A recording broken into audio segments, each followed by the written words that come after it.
Olá, eu sou Hamilton dos Santos, diretor-geral da Associação Brasileira de Comunicação, a ABERJ. Eu estou aqui hoje para conduzir uma atividade, mais uma atividade do projeto ABERJ Digital, que está empenhado em levar para os seus associados conteúdos educativos voltados para a formação e para o desenvolvimento de profissionais e estudantes de comunicação. Esse encontro de hoje é especial. Ele faz parte do Education and Training Month, que é uma iniciativa da Global Alliance. Trata-se de uma série de atividades de treinamento desenvolvidas pelas associações de comunicação e relações públicas afiliadas à Global Alliance, que é, se você não sabe, uma grande rede de comunicadores e relações públicas do mundo.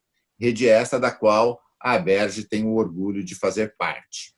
Muito bem, eu começo esse nosso encontro com uma reflexão. Que as empresas precisam cada vez mais de comunicação para os seus negócios gerarem, atingirem melhores resultados, disso ninguém tem dúvida, tenho certeza disso. É preciso pensar também que há muito tempo a comunicação deixou de ser uma ferramenta, de ser uma função centralizada dentro da organização. E ela deixou isso para ser o quê? Para ser uma competência que deve estar diluída, que deve fazer parte das habilidades de cada colaborador, de cada funcionário da organização. Isso mesmo, mais do que nunca, as empresas precisam de uma comunicação. Mas que tipo de comunicação elas de fato necessitam? Claro, dirão todos, de uma comunicação mais ágil, de uma comunicação digital, cada vez mais digital, principalmente se considerarmos a crise que estamos atravessando hoje. Sim, é preciso dizer que esse nosso encontro está sendo gravado no auge da crise da Covid-19. Uma crise, vale sempre ressaltar, jamais experimentada pela humanidade. Mas não é, certamente, só de uma comunicação ágil e digital que as organizações precisam. Sobretudo neste novo cenário, neste contexto de tantas adversidades trazidas pela pandemia, as empresas mais do que nunca precisam de comunicação não violenta. Ao menos é o que prega e é o que recomenda a professora Pamela Seligman, que é da Escola ABERJ de Comunicação e é também uma das maiores especialistas globais em liderança e coaching no âmbito da comunicação corporativa. E é com ela que nós vamos levar esse encontro, é com ela que nós vamos conversar e aprender um pouco mais sobre comunicação não violenta. Olá, professora Pamela, como vai? Muito bem, obrigada, Hamilton. Então, professora, eu acho que nós poderíamos começar com a seguinte questão. Quando a gente diz que os negócios precisam de uma comunicação não violenta, é porque nós pressupomos que existe uma comunicação violenta. O que é isso? O que é essa comunicação violenta? O ponto de partida não é só a comunicação, O padrão social, o padrão que a gente vive é um padrão de uma sociedade violenta, A gente tem conteúdos violentos, programas de televisão, séries, enfim, nós vivemos em uma série de padrões violentos que consumimos diariamente, às vezes sem perceber. Mas quando a gente fala de comunicação violenta, a gente pode identificar algumas características, A primeira característica é que o padrão na comunicação violenta vai ser um padrão de relação ganha-perde. Ou, como diria o fundador Marshall Rosenberg, o criador da comunicação não violenta, é um padrão quem tem razão. Já não tenho mais necessidade de fazer uma conexão com você, mas de mostrar a você que eu tenho razão. Então, é uma relação ganha-perde. A segunda característica que a gente pode observar numa comunicação violenta é que ela é muito carregada de julgamentos, que também é derivado da característica anterior. Então, ao invés de eu trazer observações, fatos, emoções, expressões, pedidos, eu vou trazer julgamentos. Eu vou me posicionar como um grande juiz fazendo não somente julgamentos, mas interpretações também do que eu estou vendo. E a terceira característica é a não responsabilização. Eu não assumo a responsabilidade do que eu estou comunicando, do que eu estou sentindo e do que eu estou observando. Eu terceirizo essa responsabilidade, que é a mesma coisa que culpabilizar o outro, culpabilizar o meio. Muito bem. Acho que agora, então, nós poderíamos tentar definir, afinal, o que é, então, comunicação não violenta. Agora, Perfeito. de fazer isso, perguntando também como é que você se tornou uma estudiosa deste assunto. Bom, eu me tornei uma estudiosa porque eu me dei conta que eu tinha uma comunicação violenta. Eu me dei conta na minha vida, com meus relacionamentos, com minhas relações pessoais, e aí eu fui buscar algo que ajudasse a mim mesma. E aí, pesquisando, eu me topei com o livro do Marshall. Eu achei, como muitos estudantes acham, ele, por um lado, simples, por outro lado, muito complexo de aplicar, muito árido para aplicar. Eu entendo, né, mentalmente o que está dizendo, intelectualmente, mas eu não sei como que eu faço isso na prática. E aí eu fui buscar um instrutor para mim. Com isso, eu trouxe a CNV para a minha vida, e através de trazer ela para a minha vida, eu comecei a aplicar ela também dentro dos meus treinamentos de liderança, dos meus coachings de equipe, e eu fui me dando conta que ela ia exercendo algum tipo de impacto nas pessoas, e impacto nos times que eu coachava. Eu falei, caramba, né? Então, quer dizer que a gente pode trazer isso para as organizações, né? As organizações podem ter, na comunicação não violenta, uma ferramenta importante, né? De melhoria do seu clima, de melhoria dos relacionamentos. E aí eu fui explorando muito mais o uso dela dentro das empresas, né? Ao ponto, né, de elaborar, inclusive, uma metodologia de feedback, hoje, baseada em comunicação não violenta. Perfeito.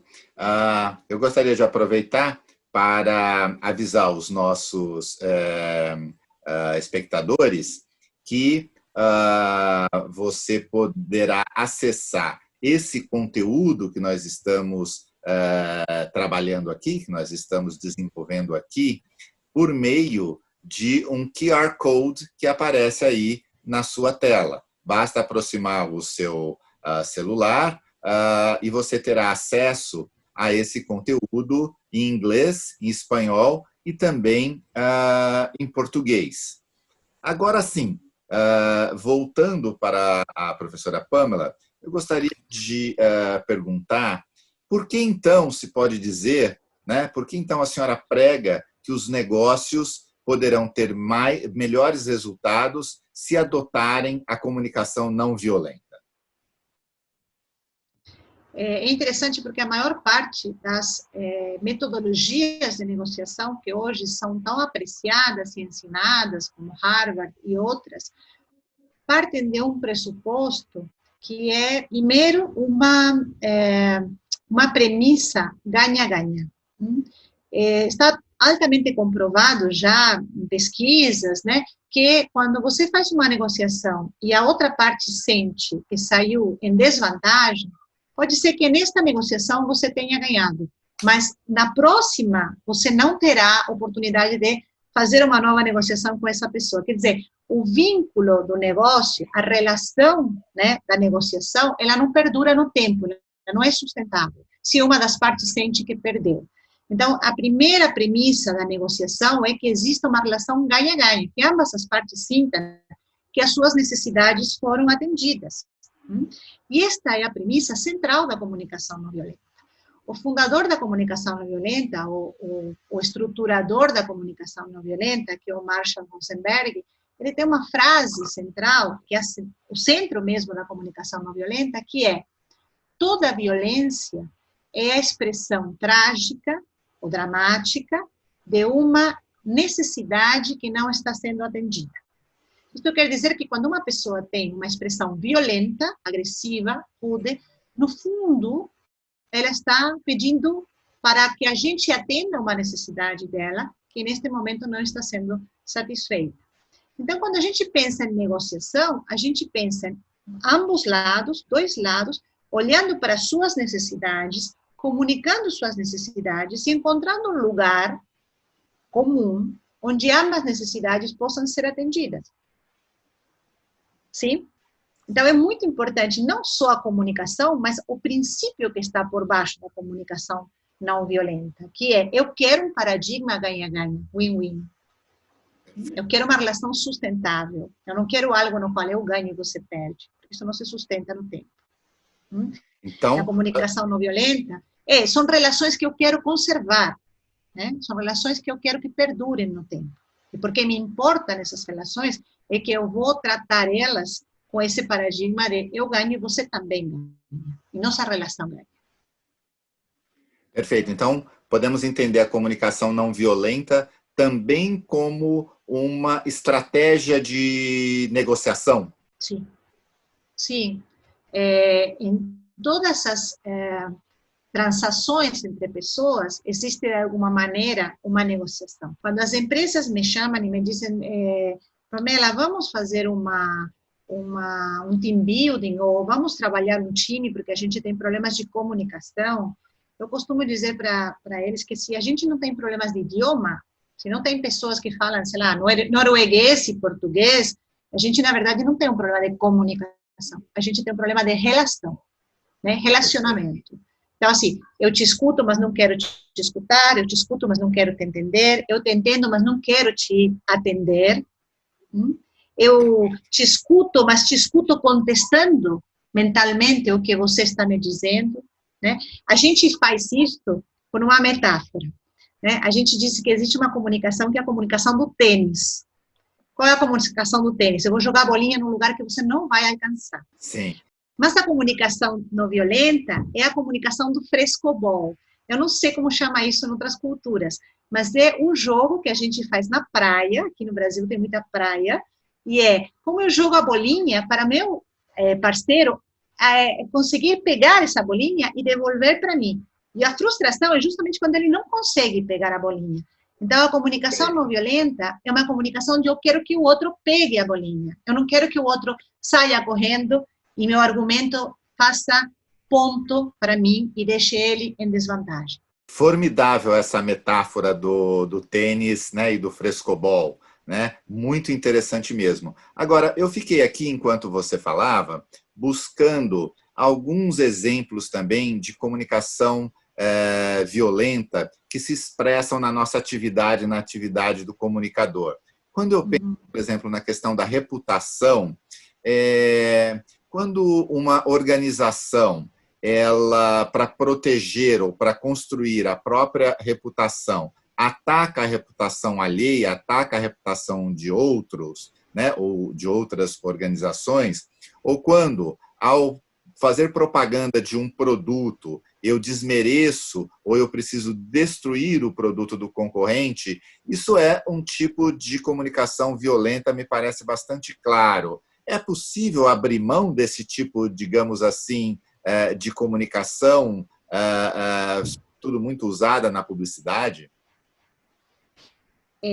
Bom, eu não sou publicitária, embora eu tenha passado alguns anos da minha vida como executiva de marketing, mas, assim, eu diria que é uma propaganda ou uma publicidade um tanto quanto antiga.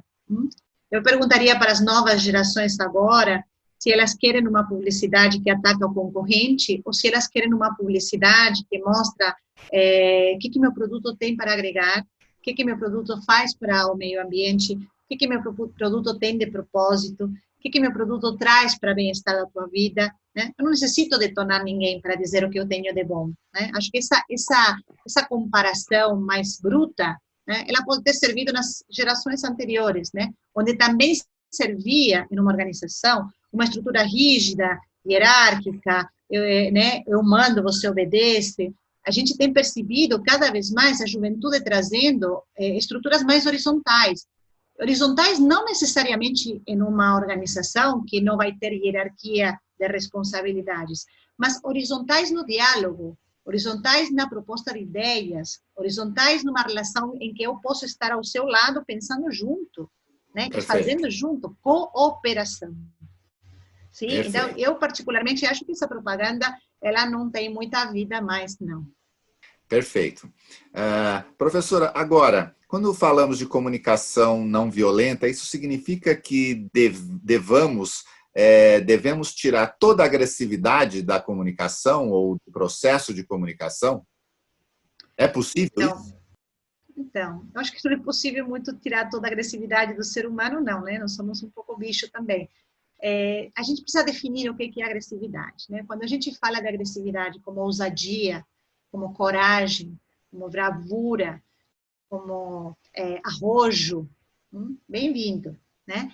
Quando a gente fala de agressividade, como esse exemplo que você acabou de dar, em que eu estou colocando para baixo um concorrente, ou colocando para baixo um funcionário, ou colocando para baixo outra organização, né, ou a pessoa que está conversando comigo, né, e nesse sentido eu acho que a agressividade não é necessária. Nós estamos passando agora por um momento muito desafiador da humanidade, né, acho que cada um em suas casas, com sua quarentena, vendo tudo que está acontecendo ao nosso redor e repensando valores, a gente está valorizando muito o que é, né, a solidariedade, a humanidade, a cooperação, né, o apoio mútuo, o apoio entre países. Será que a gente quer países interceptando materiais médicos que vão para países que necessitam, porque a gente quer tudo para nós? Ou será que a gente quer países, como no gesto da Alemanha com a Itália, que manda um avião dizendo, pode me dar seus doentes que eu tenho hospital sobrando aqui, né? Que mundo a gente quer? E a comunicação não violenta, ela está de moda agora, ela está vigente agora, mas ela tem minha idade, tem 52 anos, ela é da década dos 60, do século passado, né? E ela se apresenta agora como vigente, porque o mundo tem se tornado um mundo muito polar, um mundo onde praticamente já não é diálogo, né? E as gerações novas estão dizendo, não, a gente quer algo mais circular, né? Algo mais par, e menos desigual. Muito bem. Nós estamos encaminhando para o final dessa nossa sessão e gostaria de lembrar de novo os nossos ouvintes para olhar aí embaixo da tela o QR Code, com o qual ele poderá acessar esse conteúdo aqui de forma escrita, né, de forma impressa. Para finalizar, professora, existe como mensurar ou existe algum exercícios que os nossos ouvintes poderiam desenvolver para ter uma noção de como está, né, os seus indicadores, vamos dizer assim, de comunicação não violenta? Para concluir, o que a senhora poderia recomendar para os nossos profissionais de comunicação, né, e para também, evidentemente, a sociedade de um modo geral? Eu me concentraria em duas coisas. A primeira é a escuta, que é um elemento muito importante dentro da CNV, prestar atenção a que tipo de escuta eu faço, né? Eu escuto para refutar, escuto para contra-argumentar, escuto para contar a minha história sobre a sua, escuto para completar o que você está falando, deixa que eu falo que eu sei o que você está falando, ou escuto realmente para ouvir com genuíno interesse o que você traz para mim. Né? Esse seria seria um elemento de, como diríamos, de pauta, né? Se eu estou realmente exercitando uma comunicação não violenta na escuta, né? Eu costumo dar um exemplo nos cursos que a escuta é como a gente recebe a outra pessoa. Então, se eu recebo em casa com uma mesa bonita, com uma flor, com um prato bem feito, com uma roupa adequada, você vai dizer, a Pamela esteve me esperando. Agora, se eu tivesse tempo de pijama, peguei um lanche de ontem, a mesa não está posta, você vai olhar e vai falar assim, ela não queria me receber. Né? Tem escutas que a gente mostra para o outro que a gente não está aberto para o outro. Escutas onde a gente julga, onde a gente contra-argumenta, onde a gente refuta, escuta tênis, onde a gente não recebe o que o outro tem a dizer, respeitando o ponto de vista do outro, com o qual a gente não necessariamente precisa concordar, mas precisa respeitar. Então, um ponto seria como a gente está escutando. O outro ponto baseado naquela frase do início, né, toda a violência é uma expressão trágica de uma necessidade não atendida, eu pediria para o nosso público olhar para si e perguntar-se, como eu tenho atendido minhas necessidades? Perfeito. Eu tenho estado atento a atender minhas necessidades, né? Eu sei quais são minhas necessidades. Quando a gente fica irritado, quando a gente fica com raiva, quando a gente fica, às vezes, um pouco melancólico, né? Eu costumo trazer a metáfora de um painel do carro, né? As emoções são como luzinhas que aparecem no painel do carro que dizem, ó, precisamos de gasolina, ó, precisamos da bateria, ó, luz de, não sei, líquido de freio, né? Não sou mecânica, mas são as luzes que nos dizem que nossa máquina não está totalmente abastecida. As emoções aparecem para dizer, ó, cuidado, aqui tem uma necessidade que não está sendo atendida. Por exemplo, as pessoas agora, muitas delas estão sentindo ansiedade, estão sentindo medo, né, diante dessa crise toda que estamos passando aqui, sanitária. Medo de se contagiar, medo de perder seus empregos, medo porque não sabem o que vai acontecer depois da crise, medo. Sim? O que o medo está dizendo para a gente? Você nunca passou por esta situação, esteja atento, né? É algo novo, né? Preste atenção. É basicamente isso que o medo nos diz, né? Nos traz aquela coisa de, não pode bobear, né? Fica atento. Você está entrando num lugar que você nunca esteve antes. Então, as emoções nos trazem o chamado para atender uma necessidade. E qual seria a nossa necessidade neste momento? Segurança, confiança, tranquilidade. Tem coisas que eu não posso coordenar, não posso governar, não chego lá.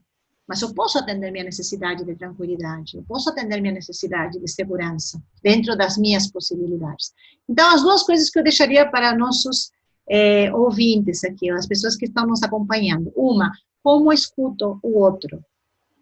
Outra, como me escuto, como atendo as minhas necessidades. Porque se eu não estou atendendo minhas necessidades, eu vou esperar o outro como? De uma forma violenta, de uma forma rude, de uma forma agressiva, porque estou em déficit de atenção das minhas necessidades. O Dr. Marshall, ele entendeu esta metodologia da comunicação não violenta, porque ele vivia numa cidade muito violenta, em Detroit, nos Estados Unidos, uma cidade conhecida pelo apartheid. E ele ouvia as pessoas, e ele via que ambos os lados que brigavam entre si, brigavam pelas mesmas necessidades, eles queriam as mesmas coisas. Como pode ser que duas pessoas briguem pelas mesmas necessidades? Respeito, consideração, espaço, autonomia, liberdade. Como pode ser? Então ele dizia, bom, pode ser que as pessoas estejam em lugares diferentes, mas elas estão querendo a mesma coisa. Então ele disse, nós seres humanos temos uma série de necessidades e elas são universais. E é aí onde a gente precisa olhar. Quando uma pessoa vem para a gente e ela está tendo uma atitude agressiva, se nós pudermos atravessar um pouquinho por essa pessoa, como se fosse um raio-x, assim, e pudéssemos olhar através dela, provavelmente nós vamos encontrar uma necessidade que não está sendo atendida. E nós vamos poder ser empáticos com ela. Tudo isso é treino, tudo isso é metodologia, né? Tudo isso é o que a CNV nos ensina. Não é difícil aprender CNV. O difícil é desconstruir os parâmetros, os paradigmas, os modelos que a gente tem de comunicação até agora, né? Uma coisa importante, CNV é uma linguagem muito respeitosa. Então, dentro das organizações, ela traz uma melhoria enorme de engajamento, de comprometimento, de melhoria de clima, de maior adesão das pessoas, maior adultez, né, idade adulta, para lidar com o conflito, né? Traz um ferramental para trazer os conflitos à mesa e poder discutir eles. Então, sem dúvida, é uma ferramenta que não serve só para nossos relacionamentos pessoais, mas também para trazer uma cultura mais protagonista e mais adulta para as organizações. Muito bem. Com isso, nós chegamos ao fim de mais um encontro do projeto Aberge Digital. Sensacional, professora Pamela. Gostaria de agradecer imensamente e queria novamente convidar a todos vocês a usar o QR Code que vocês estão enxergando nessa tela e ir até o website da Aberge, onde vocês encontrarão, então, todo esse conteúdo em inglês, espanhol e em português. Convido-os a praticar esses exercícios propostos aqui pela professora, extraordinárias essas metáforas do tênis, né? A metáfora do painel do carro, e extraordinária essa lembrança de que é preciso escutar. Certamente, isso pode ser treinado e espero que vocês façam isso, que a comunicação que vocês venham a praticar a partir de agora tenha um pouquinho esses elementos, né, que constituem a chamada comunicação não violenta, e me parece ter ficado bastante óbvio porque neste mundo, né, horizontalizado de uma nova geração, a comunicação não violenta é tão fundamental para gerar resultados, para trazer mais resultados para as organizações. Então, muito obrigado e até uma próxima sessão do Aberge Digital.